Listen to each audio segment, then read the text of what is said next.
Thank you.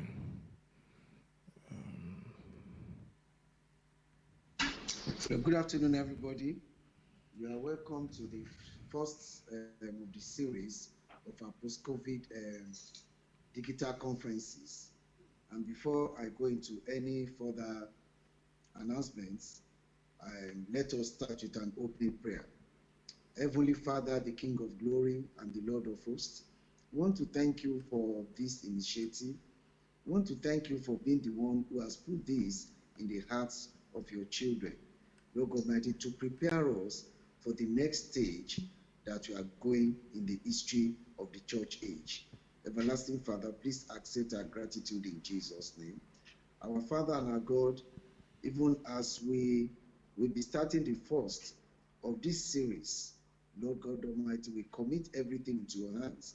Holy Spirit, we ask that to be the one in charge, and all the resource persons that have been contacted and as many that will still be joining in the coming weeks. Lord, we pray that you will minister through them to prepare each and every one of us for the greater challenges ahead and for the greater results for the advancement of your kingdom.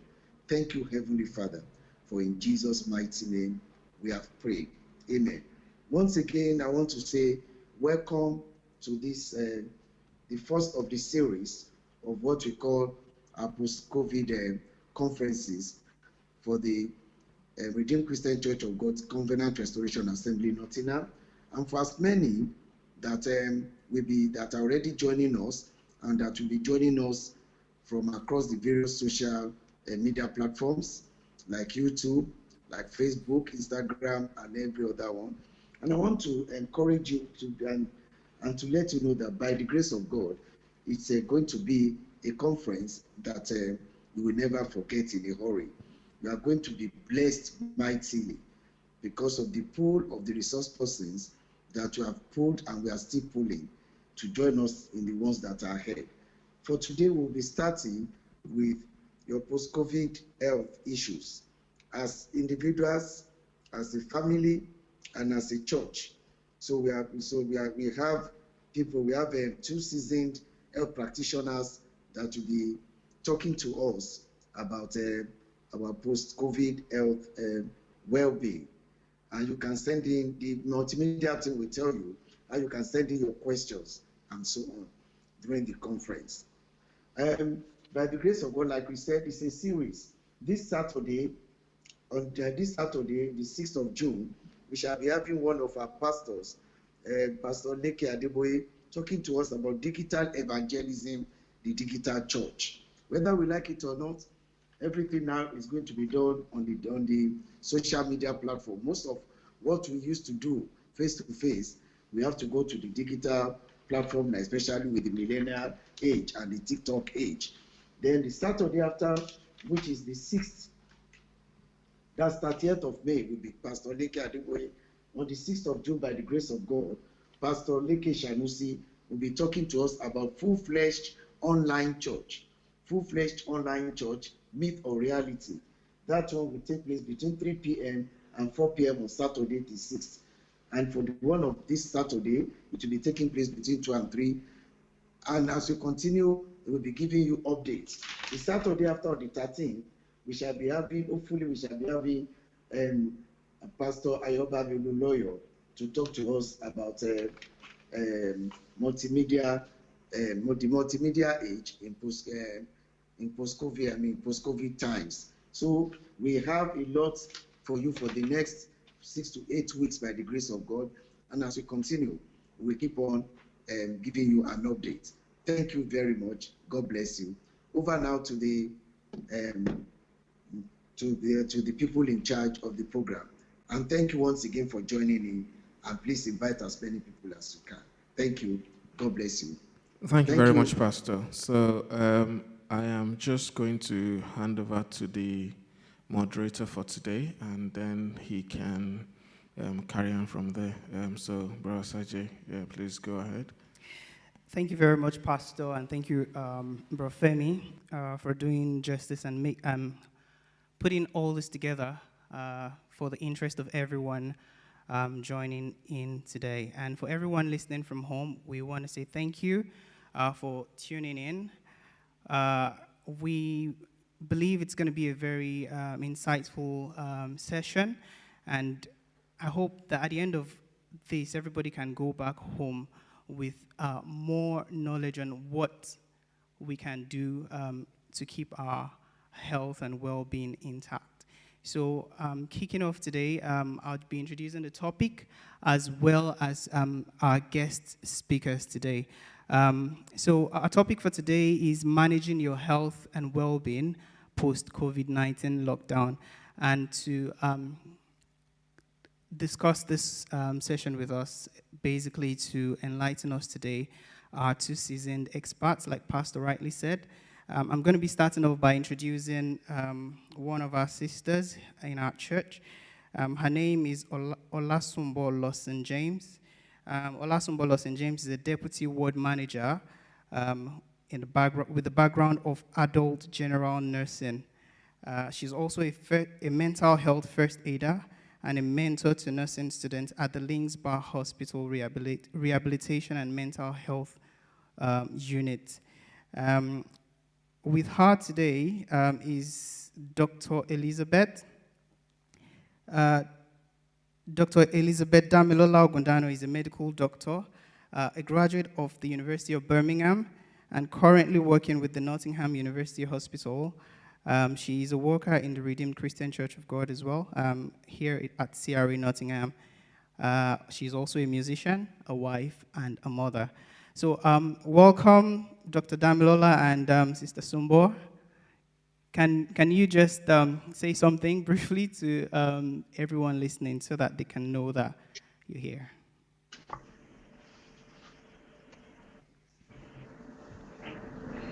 So I'll start with Dr. Ogundano, please. Hallelujah. Praise the Lord. Hallelujah. Amen. Thank you for that. Sister Sumbo, Ola Sumbo James. Hello, praise the Lord. Hallelujah. Thank you very much for joining in today. So yeah, without wasting much time, we'll kick off today by introducing the topic again, and then I'll give a bit of a background, and then we'll go straight to the question and answer session. So yeah, once again, if you're just joining, we're talking about managing your health and well-being post-COVID-19 lockdown. And COVID-19 is no longer a new a new name, or it's no longer new to anyone across the world, not just here in the UK. So across the world, there has been over 5 million cases with over 2 million recoveries and over 300,000 deaths as a result of COVID-19. Whilst the number of new cases seems to be reducing in some countries like UK, Spain, and Italy, and even the US, it seems to be picking up in some other countries like Russia and Brazil. So I guess the first question I would like to ask today is, both of you joining us today to discuss this topic are frontline workers.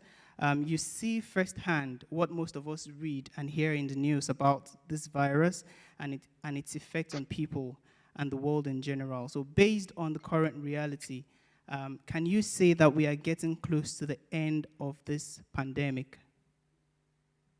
So yeah, I'll start the first question with Sister Sumbo, please. Yes, thank you for that and for the introduction. Regarding COVID-19, no one knows when the pandemic is going to end, to be honest, because the virus is just like an unknown player, and all researchers, they're just making educated guesses about, what's to happen next, what's coming next, and what's happening. So nobody actually knows when it's going to end. We're all just in limbo, like waiting for the unknown. Okay, thank you. Is there anything you'd like to add, Dr. Ogundano? Yeah, just like Sasson Buzz rightly said, most of the talk right now is postulation. It's not really certain, but we can tell from data and kind of hospital admissions that were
Hello.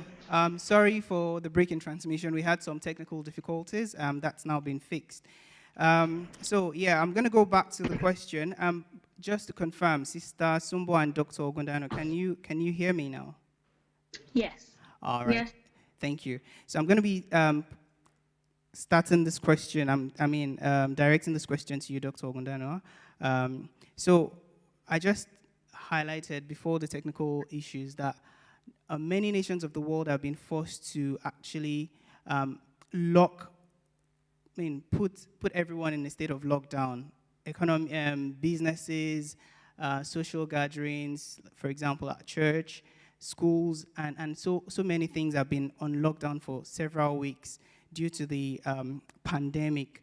And even in the current state, it looks like the government is not exactly confident that they want to lift the lockdown, but they are being forced to due to the current impact of the pandemic on the economy. So now we are looking at things starting to go back to normal. or we are hoping that things would actually go back to normal. But I just want to know, in your view, what should we expect? What will a post-COVID-19 lockdown look like?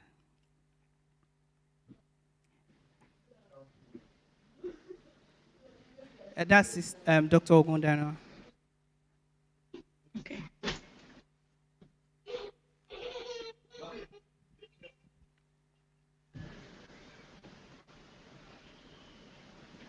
Hello?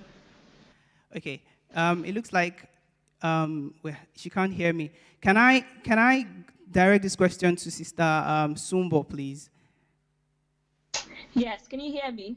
Yes, please. Yes, go ahead. Yes. Um, Regarding COVID-19, there is every likelihood there's going to be a new norm for everybody because, Dr. Godana said, COVID-19 is never going to go away. It's going to be as low, very low in the community and everywhere. Um, but obviously, it's going to affect a lot of businesses, a lot. As we can see, it's affecting education already, and everybody is now diverting into the transformation into the tech world and companies, which has become very positive in everything. And businesses, of course, the effect on businesses, they're having to increasingly rely on the government. So it's really going to affect a lot of things. Okay, so as the government begins to, and this is still to you, Sister Sumbo. Now, as the government begins to ease the lockdown, say for example, we are aware that schools are going to start by June. What do we expect? Like in our, what kind of life are we going to be seeing?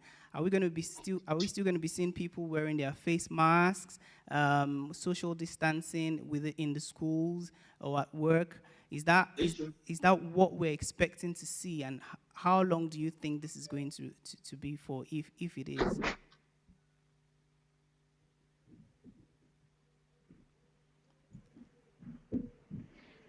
Hello, sisters. Um, Okay.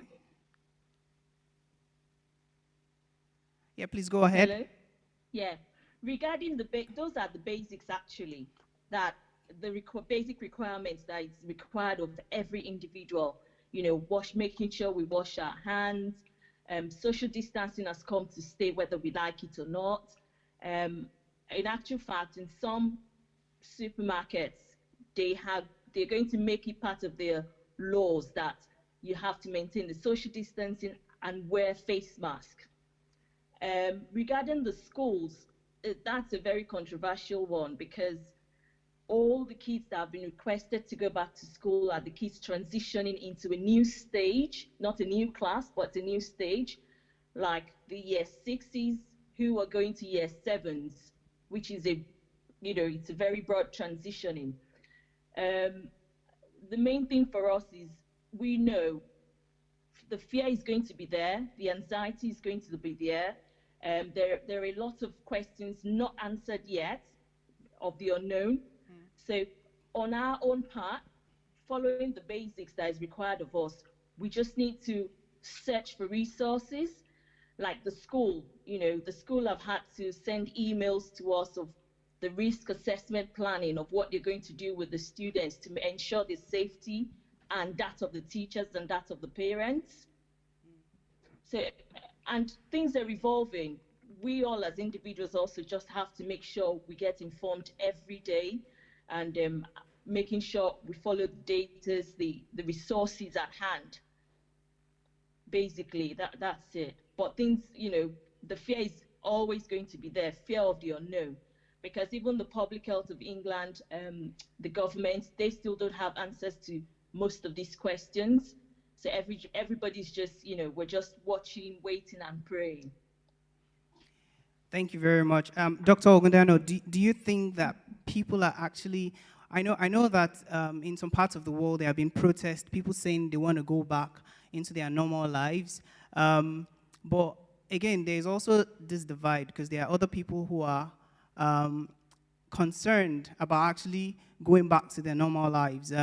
So would you say, Dr. Ogundano, would you say that um, there isn't any cause for concerns? Would you encourage people to go back to their normal lives as soon as this lockdown is lifted? Say, for example, children can go back to school without issues, businesses can open.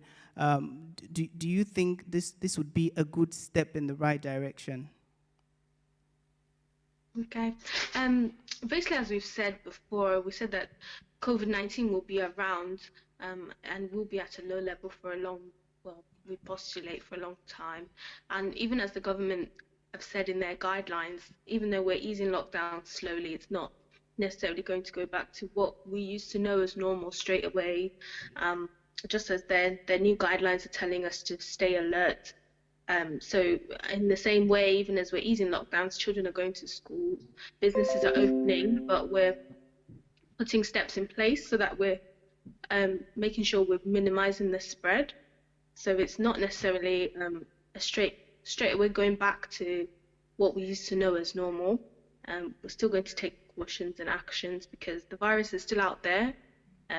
It's been coming down the last few weeks, but there's still a risk of it escalating again. So those measures are in place to try and minimize that as much as possible. Thank you very much.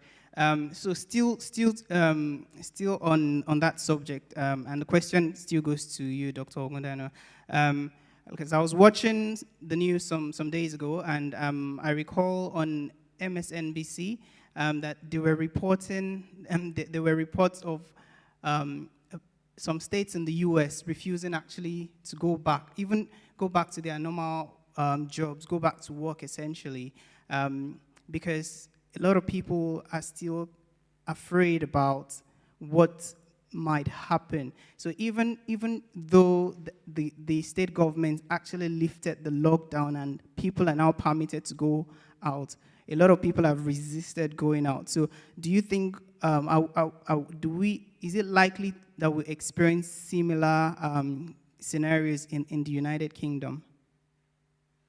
Yeah, I think it's been a huge impact on our lives, on the nation. There have been tens of thousands of people that have died as a result of this virus. So it's not likely that people are just going to forget that.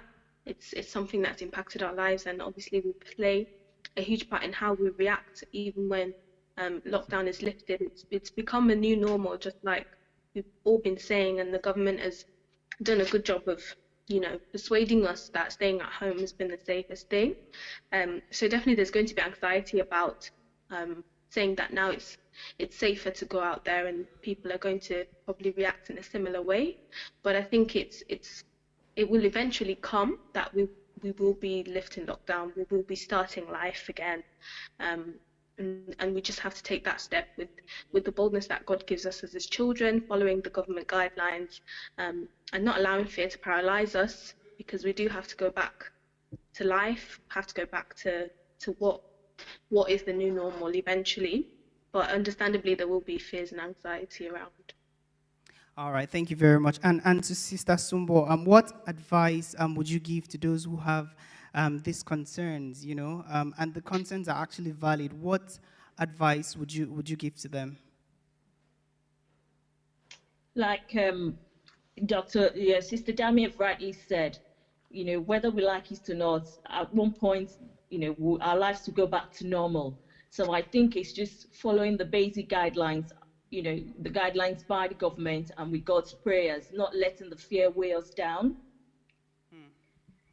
Yeah, basically that's it. Yeah, very, very good points there. I mean, I think it's important that we do not let fear take over. Be the guiding factor that helps. That drives our actions. So we've got a question from one of our listeners online. So the question is, any updated cure on COVID-19? I think basically they want to know if there's been a cure for COVID-19. So I'll start. I'll go to you, Dr. Ogundano, please. To the best of my knowledge, there's still a lot of things in trials, in the clinical trials phase. But to say that there is a cure out there at the moment, I don't think that there has been. Obviously, there's been talk about hydroxychloroquine and Donald Trump and all sorts of research going on there. All I can say is that it's in the trial phase for the best of my knowledge. And obviously there's still work going on as per a vaccine. We do have to bear in mind that this is a virus. So viruses are generally harder to cure or treat than any other type of pathogen like bacteria. So even with other known viruses, it's difficult to quote unquote cure them, never mind with a novel virus. So at the best of my knowledge, there hasn't been any breakthrough yet. Thank you. And to Sister Sumbo, yeah, I mentioned earlier that schools, I mean, the government has decided that schools should resume come June. And we do know that lots of parents are concerned for their children. At the beginning of the coronavirus, there were lots of,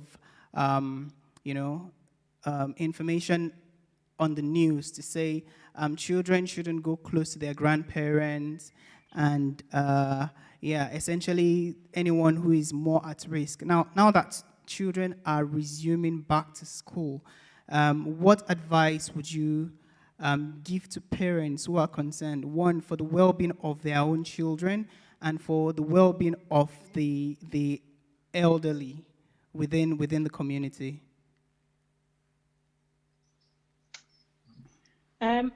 Well, I think I'm going to, on that one, I'm going to speak as a parent and not as an educator, because I know my son is going back to school. So what I've basically done, I've contacted school to know of the risk assessment plan that they have in place for the safety of my child and that of at school and the teachers at school as well. And I had a meeting with one of the head teachers. So she sent me from the email, they've said they've slashed all students' classes into 2. So a class of 30 would now be a class of 15. They have put in place, facilities like extra cleaning of school surfaces, like hand gel.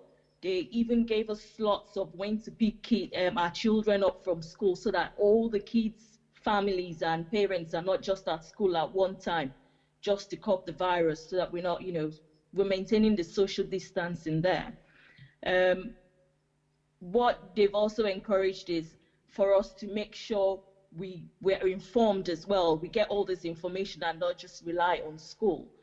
They've also advised that we teach our children about the social distancing, we teach them about washing of their hands, the use of sanitizers, just basically educating them more on COVID-19, which they will do at school, but obviously we've got to take that part.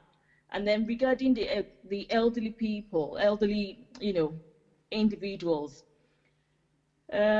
he's just maintaining the social distancing as well. And I think for the elderly ones who has been classified, the classification from the government that they should just shield themselves, I think they should go with that guideline. The few ones I know, they have been shielding. So basically it's just still following the guidelines. And I'll still say we just have to progress and move, because if you're waiting, obviously there's no results that COVID-19 is going anywhere soon, even though it's at its low level, but we just have to move on with life, and we just have to, just hope for the best. Wow, thank you very much.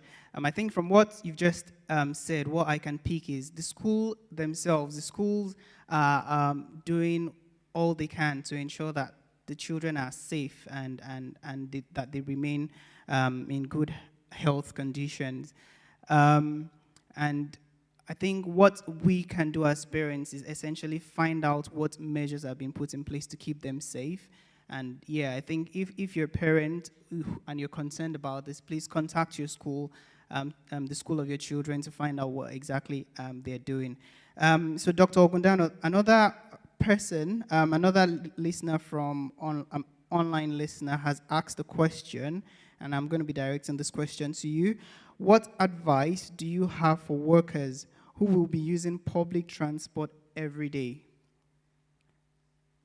Okay, so as per the government's advice, public transport should be avoided as much as possible. If you can get to work via another means, then that should be the first port of call. They've advised either by walking or cycling or taking your own personal car. But obviously, where this is not this is completely not feasible for you, then the public transports themselves will be making provisions in place to allow people to socially distance. This might mean a lower service, obviously because they can't take as much capacity as before. And just as the government has also advised that where you can't socially distance and you're in an enclosed space, such as people who are taking underground tubes and other types of public transports that can't be avoided by other means, then you should try and use a face covering, make sure that you're adhering to hand hygiene practices, but where you can, do avoid them. Okay, thank you. Yeah, so again, the government is doing its best to ensure that everyone should remain safe. I think essentially we just need to follow the rules. It might actually mean that if you're going out on public transport, you may need to give yourself extra time because the buses won't operate in full capacity anymore. So if it will take you 30 minutes to get to work, I think it's advisable to leave home maybe 1 hour ahead or even more, just to make sure you're able to get to work on time. And another listener online has asked, is face mask helpful to avoid contracting this virus? And I'll direct this question to Sister Sumbo, please. Well, face mask is, according to the guidelines that were to wear face mask. Now, there's been a lot of divided research about this, because for me, at my place of work, the one time we were asked to wear face mask when the virus was at its high level. And now they're saying, well, if you're actually in the office, don't wear face mask. But basically, one of the informations we got from Infection Control England recently, they stated that if you've been exposed, especially to the virus, you're expected to wear face masks to reduce the viral overload. And if you're going out, because you don't know who has got the virus, you don't know how people have, how their immunity level is. So they've advised when you're going out, you wear face mask. But some people are saying they wouldn't, because when they breathe into the face mask, they're essentially taking in back their breath, which they think would cause more damage, and they're taking back the infection or whichever virus. So there's been a lot of controversies about it. But what I'll just say is, if you're comfortable going out and wearing a face mask, I think you should. And part of one of the guidelines now, they're saying actually people should wear face masks. Thank you very much. I think from the points you've just made, what I'd like to pick out is do all you can based on the guidelines from the NHS, for example, to protect yourself. Use face mask if it will make you feel more comfortable. Use face mask, and of course, follow all the other hygiene guidelines. And yeah, that should really help. I've got one more question, but before I go on to read the question, please, if you're listening either on Facebook or YouTube or any other platform you're on, please, you can type your questions, and someone is going to be forwarding them to me, and hopefully we'll be able to take them before we finish today. So one question from a listener from home, and I'm directing this to Dr. Ogundano. It says, what advice can you provide to ensure the safety of toddlers who have been asked to return to their schools or nurseries?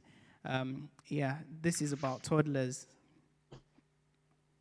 Okay, so as the government has said that children can start going back to school with those key ages that we know of, with the reception year 1 and year 6. Also, they've said that childcare providers, nurseries can start taking back their children.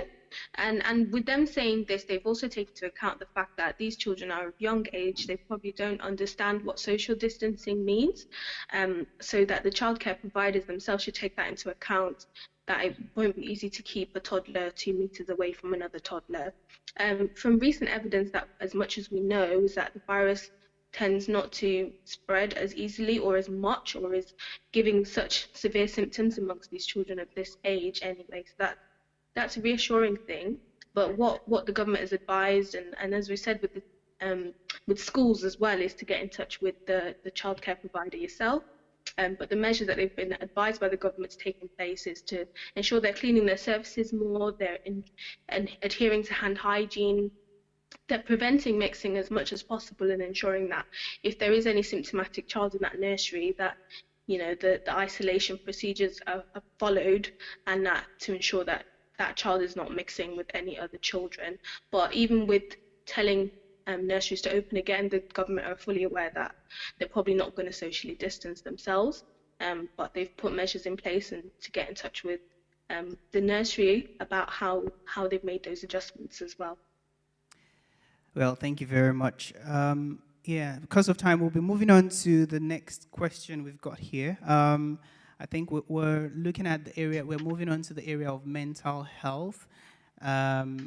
So I'll be directing the first question here to Sister Sumbo. So the question is, in what ways have the pandemic impacted on the mental health and well-being of people around the world? In what ways have the pandemic impacted on the mental health and well-being of people around the world? I think it has really impacted on people, socially, clinically, even occupationally, because there has been a lot of job insecurities. People don't know what next the stage of their life is going to be after this lockdown. And actually, what people that have been, very good with hugging and very friendly, it's a bit difficult being in the lockdown and not a lot of activities out there for them to do. And unfortunately, the resources to mental health is not as high as the way they've, given to the physical side of the health, the health part. So yeah, it has really affected people. Thank you. Yeah, you mentioned something about job insecurities. That's had a tremendous impact. Just following the news only, you can read. I mean, in millions, basically, millions of people have been impacted by this, and the mere fact that they've lost their jobs alone can have some very, big mental health effects on them. So, Dr. Ogundano, I'd just like to ask, in the area of mental health, I think Sister Sumbo touched on this a bit to say there isn't much in terms of funding put in place for this particular area of health.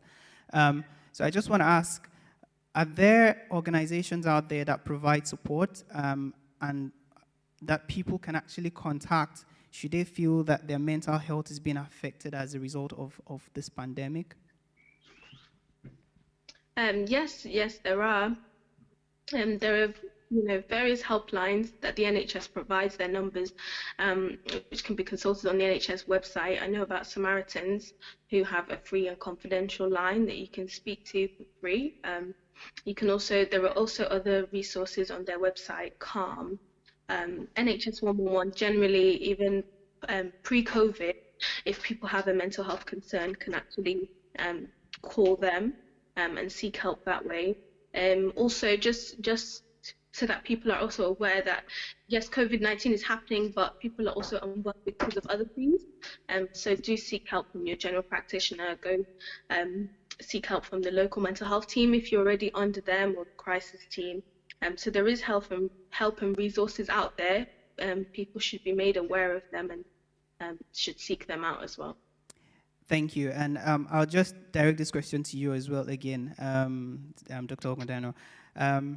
Are there things that we can do in general in order to keep ourselves mentally and physically healthy during this period? Like maybe things we can do at home, maybe around in our neighborhood. What sort of activities would help us keep ourselves in good state of mental health and also physical health as well?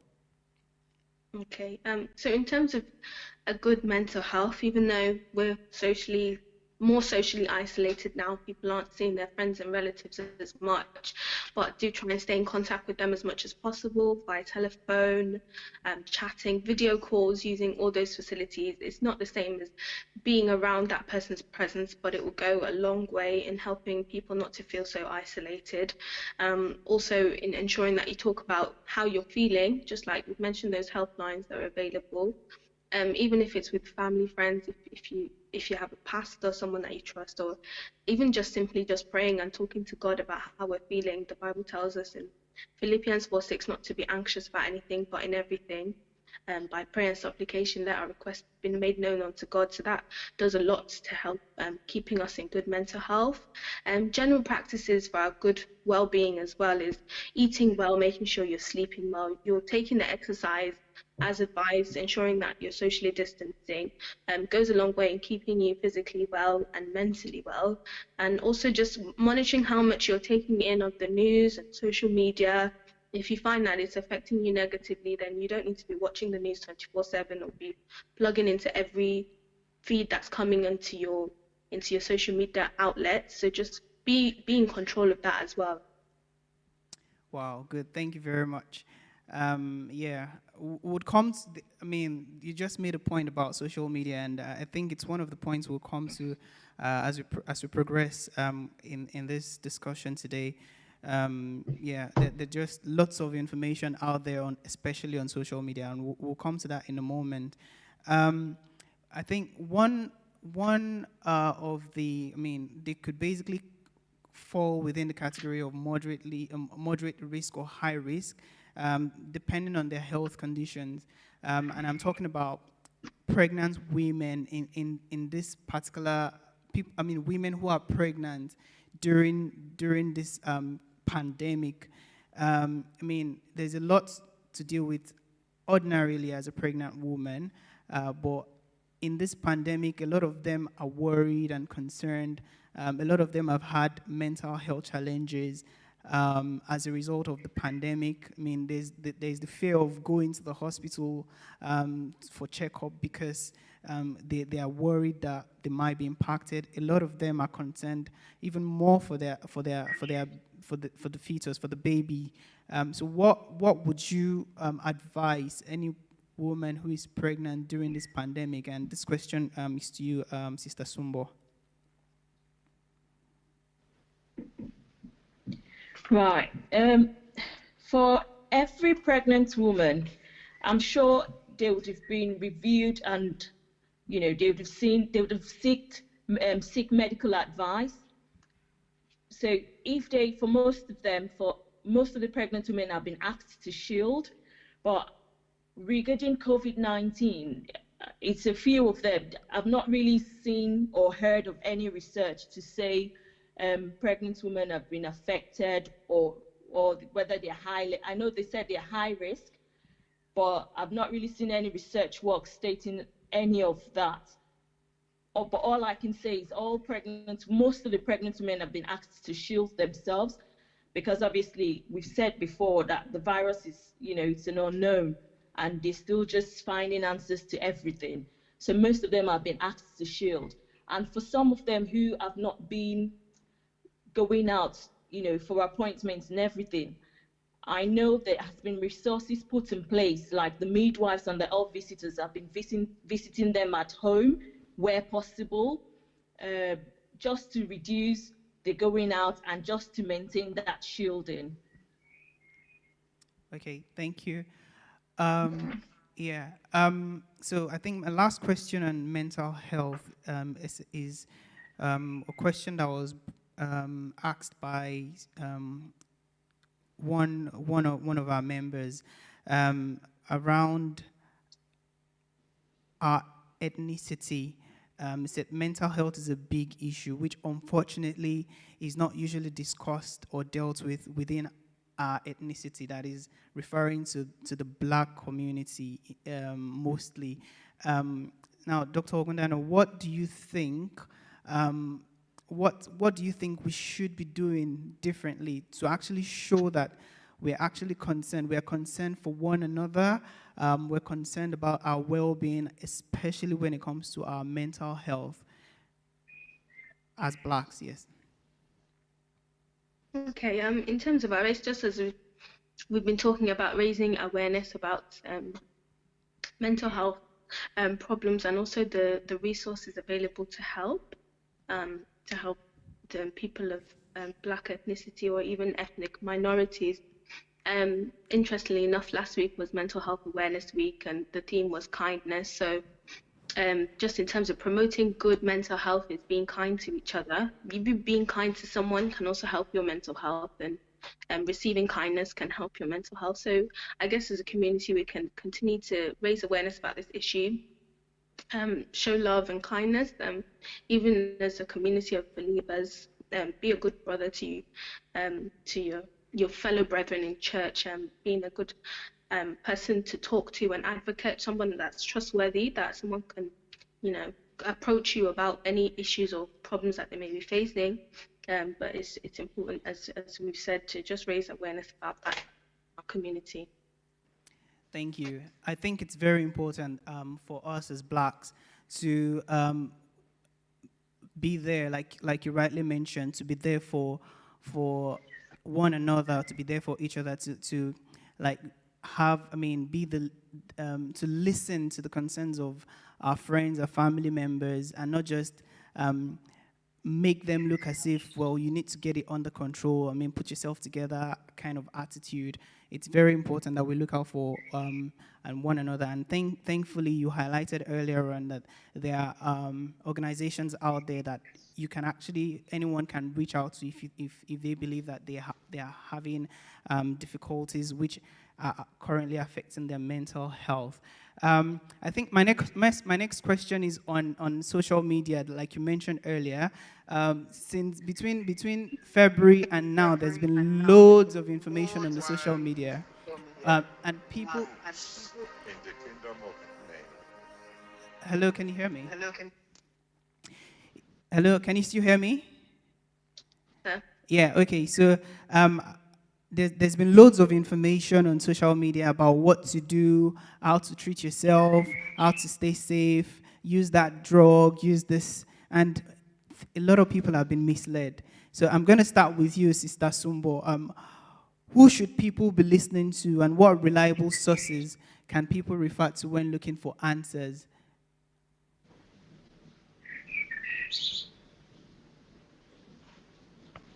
Hello, Sister Sumbo.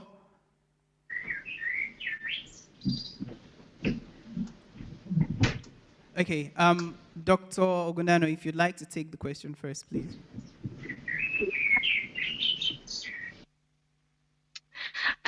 So basically, I would say the most trustworthy thing would be the government website, especially because, as we mentioned, there's a lot of information and news out there. Some things may be relevant or happening in different countries that may not necessarily be relevant to our contacts in the UK. So just follow the government's advice on gov.uk/coronavirus. Also, the NHS website in itself is very credible for information. So if you've received any information from any other outlet that you're not sure about, just cross-check it with that website. It's got quite a lot of useful information, and the government website and the NHS website, I'd say, are the most credible resources to use. Thank you very much. I don't know if Sister Sumbo wants to add anything to that. Sorry, I didn't hear the question. Oh, okay. So, like, the question is in relation to information overload, a lot of information on social media. And the question is, who should we be listening to, and what reliable sources can people refer to when looking for answers? Well, I think Sister Dami, I've said it all. You know, just going through the reliable sources like the NHS website, and then one major point is contacting your GP. There are always someone there, either at the reception, the nurses. There are always people there to help you source information, to help to answer your questions, and to help give you the resources for those informations. So your GP practice is also, one major line of contact when you need those informations. Thank you very much. I'll just ask, we've got two more questions from people listening online, and I'll direct this to you, Sister Sumbo. It says, although the lockdown measures are gradually being released, is it advisable to visit friends and family? So that's to you, Sister Sumbo. I can't hear you very well, sorry. Okay, so it says, although the lockdown measures are gradually being released, is it advisable to visit friends and family?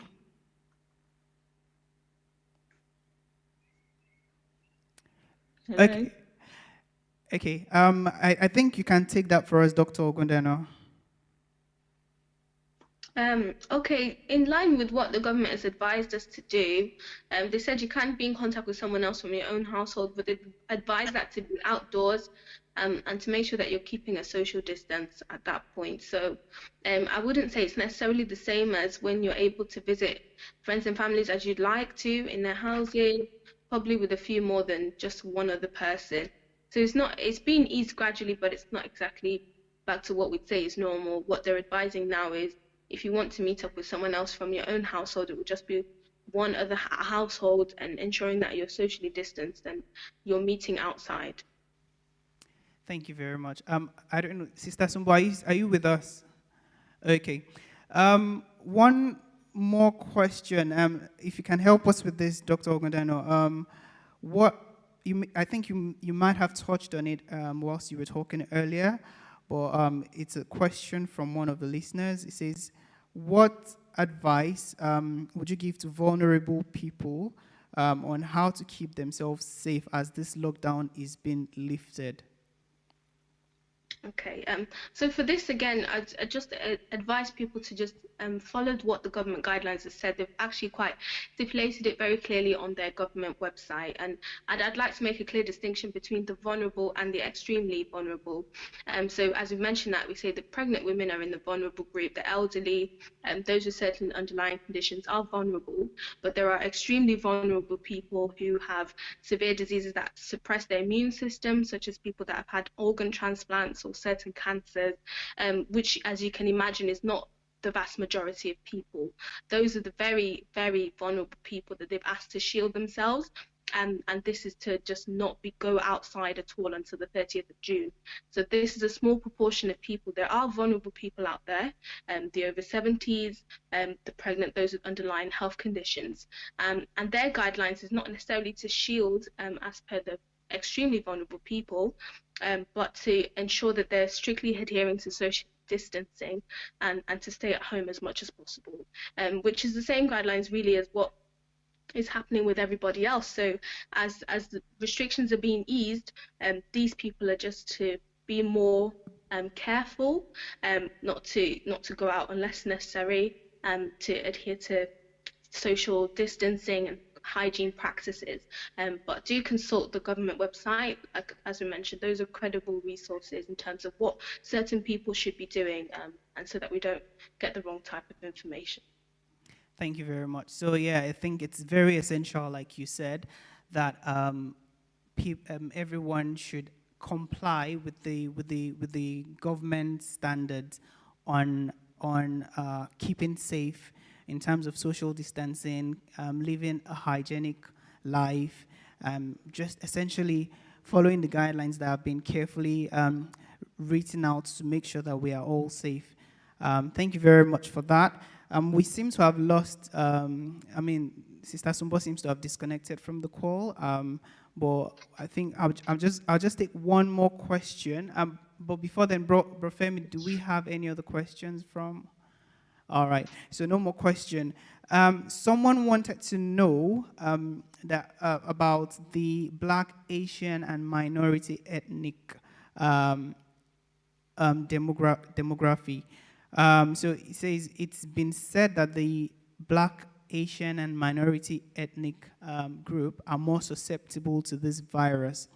And I think the question is, if anyone within this group is working as a as a frontline staff, either in the hospital or at care home, are there any measures in place to protect these people from contracting the virus? And I think the second part of the question is can they actually opt to say, well, because maybe I pose a higher risk, maybe due to my health condition, are they able to say that, well, I don't want to be assigned to someone who has been confirmed to have this virus? So I don't know if you got the two questions, but if you need any clarity, just I can go over them again.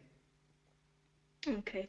Yeah, it's a very interesting question, an interesting topic, and obviously, as we know, as being in a care profession, our duty is obviously towards patients and caring for people.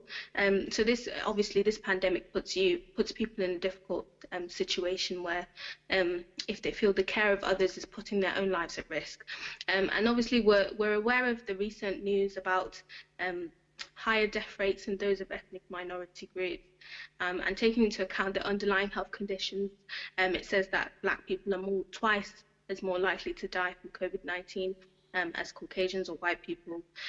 So the guidelines that have been put in place in NHS organisations, and I know with my trust, is for you to undergo a risk assessment with your employer or your line manager, especially if you feel you have underlying health conditions as well. So it's to discuss with them, escalate it to your line manager if you have any concerns about what puts you at increased risk, not just your ethnicity, but also underlying health conditions. Have that chat with them, have the risk assessment. They can put measures in place to adjust how you're working. In terms of outright saying that you're not going to look after a certain type of patient, I'm not aware that that's something that you can do. As I mentioned, being in a caring profession, you're obviously COVID or not COVID, we put ourselves in a position of risk at looking after unwell people. So it's just a matter of making sure you escalate any concerns that you do have. Even with patients where it's not confirmed that they have COVID, they could have it anyway, which is the nature of this virus, that people can be asymptomatic for 2 weeks and you don't know about it. So you can't necessarily avoid them, but your trust or your organization can put measures in place as much as possible to minimize your risk if you are in that risk position. So the first step and point of call is to speak to your line manager, have a risk assessment done. Thank you so much. Thank you very much. Well, I think it's been a very insightful session for us. I think I'd like to use this opportunity once again to thank you and also to thank Sister Sumbo. I just want to see one more question has come in. I just want us to see if we can quickly take two questions. Okay, maybe in 30 seconds each, we can answer the questions. So one question says, what can Black people do to improve their risk assessment? And I think the other question says, why are Black people more at risk compared to other ethnicity? So I think two questions: why are Black people more at risk compared to other ethnicity, and what can Black people do to improve their risk assessment? We'll take that as the last set of questions, and then we'll conclude today, please. Okay, I'll try my best to answer that in that short space of time, but I'll combine them into one. The data that we have thus far is just telling us of a link. It's not necessarily telling us of a causal link or a reason why that this trend that they've seen is happening. And obviously a lot of research is still going into why this is, and obviously I think even after this pandemic a lot more research will go into it. As of now, it's just telling us that you see that link in Black people. The data that came out initially did say that it was four-time or fourfold increase of death in Black people. But actually, when they took into account people's underlying health conditions, which you can find is more common in certain ethnic minority groups, such as heart condition, diabetes, obesity, when they take that into account, the risk reduces to twofold. So there is other things still happening that we don't know or have much information about. So in terms of improving your risk, if we don't have that information at hand, there's not much that can be done in terms of reducing it. But what you do see is that frontline workers, people who are doing the jobs that they need to be encountering people more, are actually people in the ethnic minority groups. So maybe just their occupation puts them at risk. But there is still a lot of uncertainty, a lot of research going into that. But as we've mentioned, if we just adhere government guidelines, try to be as hygienic as possible, and with the prayer and with the grace of God as well being with us, we know that we can continue to do our jobs and be safe. Thank you very much. Yeah, it's been a very wonderful session, and I'd just like to use this opportunity to thank you and to thank Mr. Sumbo for joining us today, and also to thank the NHS in general. They've been very fantastic. They've been very wonderful through the pandemic. You're more like the soldiers that have been ensuring the safety of lives and our health. So we just want to say thank you very much for joining us today. And thank you to everyone who has tuned in to listen to this session.